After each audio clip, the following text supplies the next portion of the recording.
67वां सर्ग। श्री राम के द्वारा धनुर्भंग तथा राजा जनक का विश्वामित्र की आज्ञा से राजा दशरथ को बुलाने के लिए मंत्रियों को भेजना। जनक की यह बात सुनकर महामुनि विश्वामित्र बोले, राजन, आप श्री राम को अपना धनुष दिखाइए। तब राजा जनक ने मंत्रियों को आज्ञा दी, चंदन और मालाओं से सुशोभित वह दिव्य धनुष यहाँ ले आओ। राजा जनक की आज्ञा पाकर वे अमित तेजस्वी मंत्री नगर में गए और उस धनुष को आगे करके पुरी से बाहर निकाले। वह धनुष 8 पहलुओं वाली लोहे की बहुत बड़ी संदूक में रखा गया था। उसे मोटे ताजे 5 महान महामनस्वी वीर किसी तरह ठेल कर वहां तक ला सके।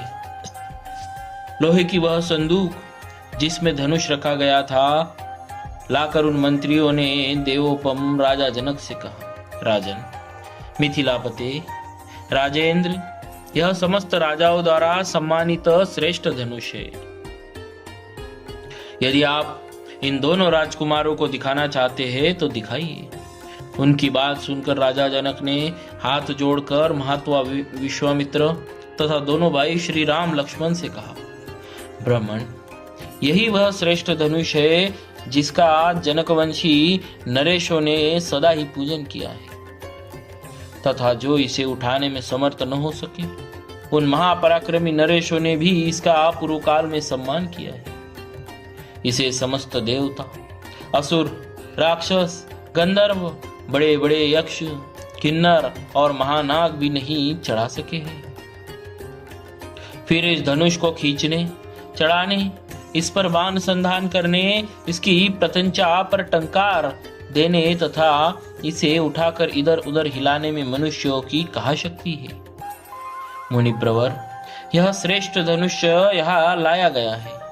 महाभाग, आप इसे दोनों राजकुमारों को दिखाइए। श्री राम सहित विश्वामित्र ने जनक का वह कथन सुनकर रघुनंदन से कहा, वत्स राम, इस धनुष को देखो। महर्षि की आज्ञा से श्री राम ने जिसमें वह धनुष था उस संदूक को खोलकर उस धनुष को देखा और कहा, अच्छा, अब मैं इस दिव्य एवं श्रेष्ठ धनुष में हाथ लगाता हूं। मैं इसे उठाने और चढ़ाने का भी प्रयत्न करूंगा। तब राजा और मुनि ने एक स्वर में कहा, हाँ, ऐसा ही करो। मुनि की आज्ञा से रघुकुल नंदन धर्मात्मा प्रभु श्री राम जी ने उस धनुष को बीच से पकड़कर लीला पूर्वक उठा लिया और खेल सा करते हुए उस पर प्रत्यंता चढ़ा दी। उस समय कई हजार मनुष्य की दृष्टि उन पर लगी थी। प्रत्यंता चढ़ाकर महायशस्वी नरश्रेष्ठ श्री राम ने जो ही उस धनुष को कान तक खींचा त्यों ही वो बीच से टूट गया। टूटते समय उससे वज्रपात समान बड़ी भारी आवाज हुई। ऐसा जान पड़ा मानो पर्वत फट पड़ा हो। उस समय महान भूकंप आ गया। मुनिवर विश्वामित्र, राजा जनक तथा रघुकुल भूषण दोनों भाई श्री राम और लक्ष्मण को छोड़कर शेष जितने लोग वहां खड़े थे वे सब धनुष टूट के उस भयंकर शब्द से मूर्छित हो गिर पड़े। थोड़ी देर में जब सबको चेत हुआ तब निर्भय हुए राजा जनक ने, जो बोलने में कुशल और वाक्य के मर्म को समझने वाले थे, हाथ जोड़कर मुनिवर विश्वामित्र से कहा, भगवान, मैंने दशरथ नंदन श्री राम का पराक्रम आज अपनी आंखों से देख लिया है। महादेव जी के धनुष को चढ़ाना यह अत्यंत अद्भुत, अचिंत्य और अतकीर्त घटना है। मेरी पुत्री सीता दशरथ कुमार श्री राम को पति रूप में प्राप्त करके जनक वंश की कीर्ति का विस्तार करेगी। कुशिक नंदन, मैंने सीता को वीर शुल्क का पराक्रम रूपी शुल्क से ही प्राप्त होने वाली बताकर जो प्रतिज्ञा की थी वह आज सत्य एवं सफल हो गई। सीता मेरे लिए प्राणों से भी बढ़कर है। अपनी यह पुत्री मैं श्री राम को समर्पित करूंगा। ब्राह्मण, कुशिक नंदन, आपका कल्याण हो। यदि आपकी आज्ञा हो तो मेरे मंत्री रथ पर सवार होकर बड़ी उतावली के साथ शीघ्र ही अयोध्या को जाए और विनय युक्त वचनों द्वारा महाराज दशरथ को मेरे नगर में लिवा लाए।